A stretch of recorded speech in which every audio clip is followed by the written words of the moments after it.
Why is there still so much shame and belittlement directed towards popular female media? Female fandom has driven some of the biggest cultural moments of the 20th and 21st centuries, from Elvis to Beatlemania to the Spice Girls to Twilight to 50 Shades of Grey and Harry Styles. All of these things have been huge cultural phenomena, but outside of a few notable exceptions, arguably none have ever been widely accepted as legitimate serious art. Do you want to see my Twilight review? Sure. Yeah. On the other hand, culture targeted toward men gets put center stage. Video games are discussed as art forms. There's a clamor for the Academy to recognize the cultural dominance of the MCU. And when women do try to carve out their own space in these male-leaning cultural forms, they're often not made to feel welcome and at worst can be pushed out. This all makes it hard to determine whether women's media is shamed because of its content or because it's predominantly women who are consuming it. Lately, she's been listening to 50 Shades of Grey, which, if you don't know what it is, it's a book about It's porn. Yeah. All this leads to an even more fundamental question. At a time when gender stereotypes are supposed to be breaking down, why is there even still such a divide between women's and men's entertainment? Suckfest. Total chick flick. Sorry it wasn't one of those movies with like guns and bombs and like buses going really fast. Here's our take on how culture continues to uphold sexist paradigms between men and women through the culture they consume and how to bridge this respect gap. The gendered breakdown in men's and women's media can be seen clearly in the divide between what's considered high culture and what's considered low culture, or rather what's seen as important and what's seen as frivolous. Gentlemen, Star Wars Day is rapidly approaching. We should finalize our plans. What, that's a real thing? Rom-coms barely seem to register or move the needle, while big-budget action movies or gangster films are treated as classics. Reality TV is trash, but sports entertainment is treated with reverence and considered a touchstone of American culture. Magazines aimed at women are relegated to embarrassing gossip rags, while the man who reads GQ is considered chic, refined. And the main thinkers and critics of most art forms have also been male. This has served largely to keep women and people of color out of the high art spotlight. It's documented that male critics are not only less likely to review female-driven films, but also tend to be harsher critics. I'm very important. I have many leather-bound books. Historically, it's clear this exclusivity was no accident. In early days of film, before it was as respected, women thrived in key creative roles. But as the industry became more lucrative, females were noticeably pushed out of behind-the-camera leadership roles. There's also the issue that stories about women and girls are traditionally seen as purely for female audiences, while male interests are viewed as the standard or default. And it's a long-standing entertainment industry assumption that women will watch entertainment that's oriented towards men, but men won't watch content that's marketed toward women. It's called the big chick movie that appeals only to girls and makes men and boys vomit. There's a certain coolness females can derive through embracing male-coded entertainment and interests, whether you're talking about young girls playing with trucks, cool girl types embracing video games and beer, or adult women watching prestige anti-hero dramas. But a male embracing female-coded interests is rarely received the same way. Because I've been asked to go see movies starring men my entire life, and happily have done so, and I don't know why men don't return that favor. When we reflect women's lives and concerns on screen, it gets coded as a superficial chick flick. In contrast, there is no pejorative term for the fantasy or action films that are so easily gobbled up by men. But what is a chick flick anyways? It's evolved to mean anything concerning love, friendship, or dating. We don't just tell each other how we feel, that's chick stuff. The irony is that men's entertainment contains tons of heightened emotion. Think of any war movie or story about an underdog sports team. But Hollywood has favored big-budget, male-centric blockbusters and eschewed rom-coms for years. Romantic comedies were released in fewer cities and on fewer screens until they all but died off. The pretty woman, the pretty man, love at first sight. Everyone knows it's fake, but they watch it like it's real. What's also revealing is how things that were previously considered low culture can be elevated into the realms of high culture, as long as it's by men.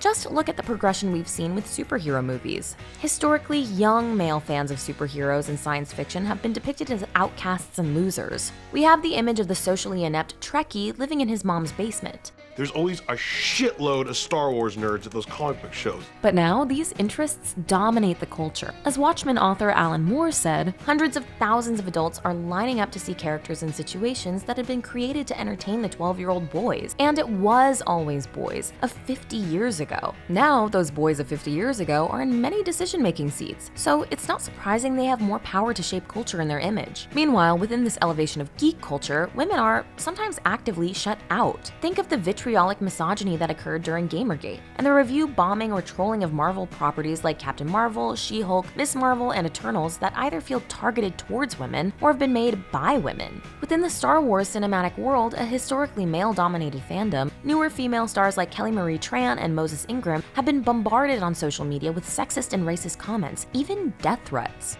There's nothing anybody can do to stop this hate. So while women are trying to carve out spaces for themselves in these fandoms, it's almost like it's seen as a threat to the existing fans who've grown up used to seeing women more as supporting characters or sidekicks. The shaming of women's media has been inextricably tied to our image of female fans and the idea of the fangirl. And long before we had Beliebers or Directioners, we had Beatlemaniacs. And Paul McCartney, if you are listening, Adrienne from Brooklyn loves you with all her heart. The fan base was originally described as the least fortunate of their generation, the dull, the idle, the failures, by journalist Paul Johnson, who also called Beatlemania a modern incarnation of female hysteria. These visuals we have of screaming Beatles fans, or the ones who a little earlier fainted at the sight of Elvis Presley's swinging hips, have created a lasting impression of female fandom as overly emotional, and more often than not, delusional. I've never told anyone this before, but sometimes when Robbie's being interviewed, it's like he's sending me messages through the TV. On the other hand, depictions of male fandoms are driven less by emotion and more by a granular, analytical appreciation of the art form. Specifically, within the music community, fangirls are expected to not know enough about the technical aspects of music, like instruments or lyrics. So not only are the fans dismissed, but artists with primarily female fan bases are also delegitimized. Here I am trying to nurture this artist, yet you're this pop bubblegum sensation. In Dairy Girls, when James is accused of loving British boy band Take That, his immediate reply is to lean into this more male version of fandom. He's writing Gary Barlow. I'm not. I just respect him as a songwriter, that's all. Even when male characters are depicted as a superfan, they still maintain a feeling of superiority over other people. Comic book guy in The Simpsons may be a joke to his peers, but at the same time he's a gatekeeper of that community, and on one level, an arbiter of taste. In stark contrast to female fans, he's very measured in his fandom. His opinion is shown to matter to the people who care about it, and comes from an educated rather than emotional place. Last night's Itsy and Scratchy was, without a doubt, the worst episode ever. Rest assured that I was on the internet within minutes, registering my disgust throughout the world. Similarly, in High Fidelity, the relationship between the men behind the counter and the music fans who come into the store is almost combative. Rather than them sharing in the joy of loving music, instead it becomes almost a competition as to who loves music the most. There's also a real sense of elitism in this depiction of the serious male fan. As much as we hear them talk about what they love, we hear just as much, if not more, about what they hate. And again, this creates the impression of them as discerning and educated. Well, it's sentimental, tacky crap. That's why not. Do we look like the kind of store that sells I just called to say I love you? Go to the mall. Fangirls are rarely represented with the same intellect or self-control. And instead of being a fan of an art form, more often than not, they're depicted as fans of an artist or celebrity, someone whose picture they can put on a wall or whose logo they can wear on a t-shirt. Any of your pictures ruined? Only the beautiful Leo DiCaprio. The fangirl is also seen as hypersexual, reducing their passion for an artist to sexual attraction alone, suggesting that these women may not have discerning music taste or any kind of nuanced fandom the way that men do. You know that teenage boy band? Every time I see them, I get so tingly. Baz Luhrmann's Elvis spotlights how the crazy fangirl has long struck anxiety and moral panic into the proprietors of our culture, which is a large part of why she's consistently dismissed and her interests are trivialized. At their most extreme, these fangirls can frequently get portrayed as kinda unhinged. Mel in Flight of the Conchords is the epitome of this kind of superfan. Despite Brett and Jermaine not being in any way popular, she treats them like they're superstars, stalking them and screaming in the front row of their tiny shows. Wait, are you okay? Do you need any help with? Can you please leave? Oh, you don't need any help in here? Everything's Everything's fine with you.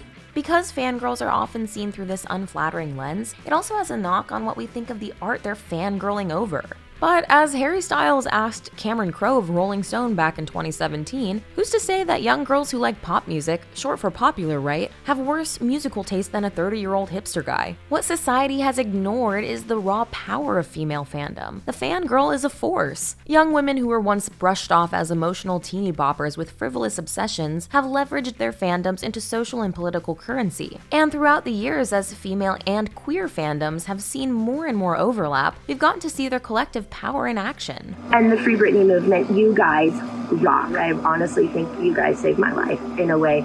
100%. Queer fandoms have also helped elevate artists who previously weren't taken as seriously. Harry Styles has been a huge star since the early days of One Direction, but since going solo and adopting a kind of flamboyant androgyny on stage, he's enjoyed comparisons to people like Mick Jagger and David Bowie, and launched a film career in interesting art house movies. Not everyone gets this opportunity. And Styles is not the only celeb whose popularity and legitimacy feels directly linked to their strong queer fan base. Look at Beyonce or Lady Gaga, who are both considered cultural icons, no doubt thanks to their LGBTQ fans. You welcomed me into your community in the most beautiful of ways that I will never forget. My whole life changed because of you. Validation from the queer community almost lends stars an enigmatic quality that makes the art they put out seem more interesting. So if we know female and queer fandoms are powerful, why is their media still being siloed?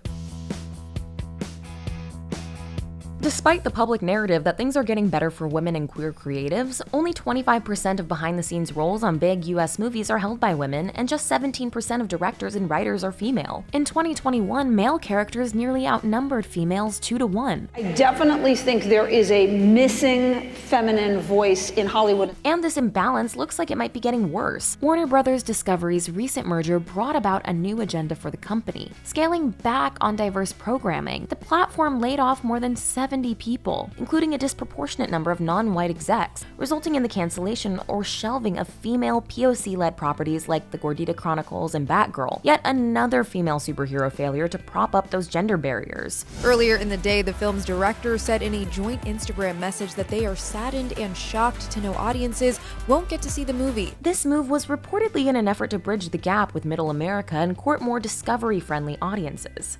It's killer Middle America family entertainment, mate.